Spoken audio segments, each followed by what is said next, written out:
Now let's take a little bit of time and review what we've learned about photosynthesis. So photosynthesis is very important. It's how we harness energy for the planet. All of life on Earth gets its energy eventually from the sun through photosynthesis. So plants get their energy from photosynthesis, obviously, because they make it for themselves. But even when we eat meat, we're still getting our energy from photosynthesis. So take, for example, if you ate a steak.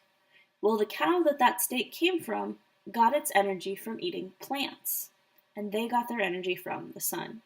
So all of life on Earth is possible because photosynthesis can harness the energy of sunlight.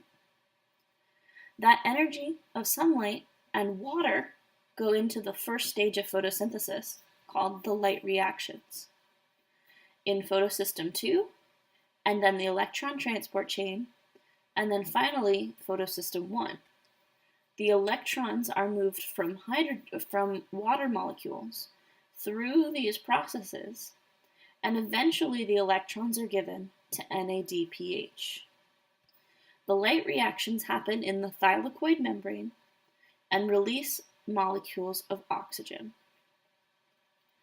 Then the energy made in the thylakoid membrane, the ATP, and the NADPH, can be used in the Calvin cycle inside the stroma, the liquid in the chloroplast. This is when carbon is fixed to an organic molecule. The organic molecule is reduced and rearranged. A molecule of sugar is released, and then the remaining carbon molecules are rearranged into RUBP. All of this process requires energy, and so in the process of the Calvin cycle, we take ATP and turn it back into ADP, and we take NADPH and turn it back into NADP+. The result of photosynthesis is the release of oxygen into the atmosphere, which we use to breathe, and sugars. These sugars are used as fuel for cellular respiration, to build other compounds, and stored in starch and cellulose. Plants use about half of the sugar they make to fuel their own bodies, right?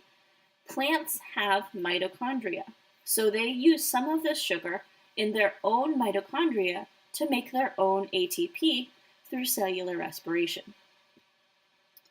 We only get about 10% of this energy when we eat plants.